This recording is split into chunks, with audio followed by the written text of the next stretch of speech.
Hello friends, welcome back to my channel. कैसे हो आप सब? उम्मीद करती हूँ आप सब सही होंगे।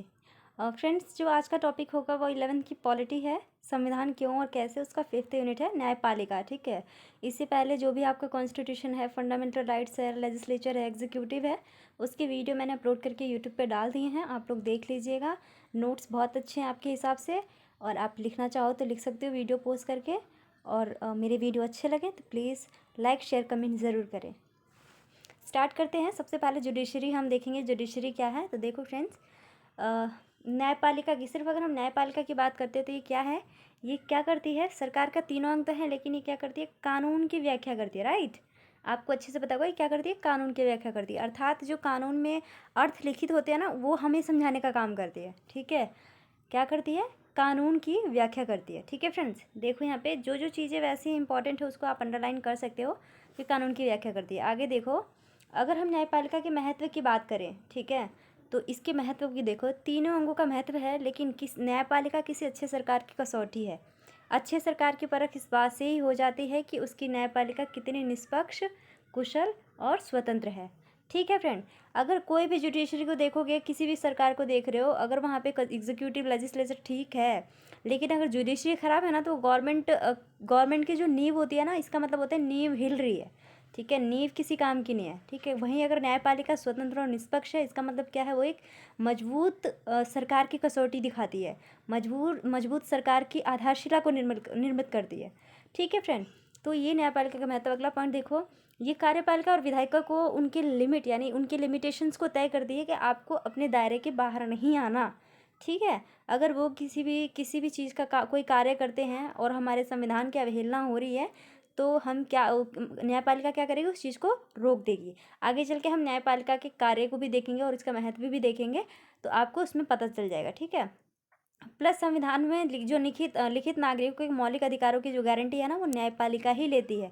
उसकी सुरक्षा कौन करती है, न्यायपालिका करती है। ठीक है, आगे देखो, संसदीय शासन में न्यायपालिका अत्यंत महत्वपूर्ण है, क्योंकि आपको हमारे हमारे भारत का देख सकते हो आप, स्वरूप क्या है शासन का। ठीक है, यदि किसी देश की कार्यपालिका और विधायिका कितनी भी अच्छी क्यों ना हो, पर स्वतंत्र और निष्पक्ष न्यायपालिका नहीं है, तो उस देश के संविधान का अत्यधिक महत्व नहीं रह जाता। ठीक है फ्रेंड, समझ गए आप लोग? आगे देखो, अब देखते हैं न्यायपालिका के कार्य। तो पहला क्या है, कानून की व्याख्या करना। कानून की व्याख्या करने का मतलब क्या है यहाँ पे, कि कानून सभी के लिए इक्वल है, किसी भी ऐसा नहीं है कि किसी के लिए अलग है किसी के लिए अलग है, नहीं, सबके लिए इक्वल है। दूसरा क्या है, वादों का निर्माण करती है। ठीक है, वादों का निर्माण कहने का मतलब क्या है, कि जो भी डिसीजन, जो भी निर्णय, जो भी स्कीम्स लोगों के लिए आते हैं, उसको पूरा करती है। ठीक है, परिपूर्ण करती है। अगला क्या है, दंड का निर्धारण करती है। फ्रेंड्स, आपके चाहे फंडामेंटल राइट्स का कोई भी उल्लंघन करता है, अगर जाते हो आप न्यायपालिका के पास, तो वो सबके लिए दंड का प्रावधान सेम करती है। उनके सजा, उनके कार्य, उनके जो भी उन्होंने गलत काम किया हो, उसके हिसाब से क्या करती है न्यायपालिका, उनके दंड का निर्धारण करती है। ठीक है फ्रेंड्स, ये मौलिक अधिकारों की रक्षा भी करती है और संविधान का संरक्षक है। संविधान का संरक्षक इस रूप में कह सकते हैं हम, कि अगर कार्यपालिका और विधायिका किसी भी काम के थ्रू संविधान की अवहेलना कर रहे हैं, संविधान के आदर्शों को ठेस पहुंचा रहे हैं, तो न्यायपालिका क्या करेगी, संविधान की रक्षा करेगी और उनको उनके लिमिटेशन में रहने की बात कहेगी। ठीक है, आगे देखो, चलते हैं। स्वतंत्र न्यायपालिका की आवश्यकता क्यों है फ्रेंड्स? देखो, किसी भी निष्पक्ष और निर्भीक न्याय के लिए स्वतंत्र न्यायपालिका आवश्यक है। स्वतंत्र न्यायपालिका ही लोकतंत्र रूपी भावना की आधारशिला है। ठीक है, आगे देखो, न्यायपालिका की स्वतंत्रता की दशाएं, ऐसी कौन सी दशाएं हो सकती है जिसमें न्यायपालिका हमारी स्वतंत्र होगी? तो क्या है, न्यायाधीशों की नियुक्ति, कार्यपालिका द्वारा नियुक्ति, जनता द्वारा निर्वाचन, व्यवस्थापिका द्वारा निर्वाचन, सेवा की लंबी अवधि, कार्यपालिका से पृथकता।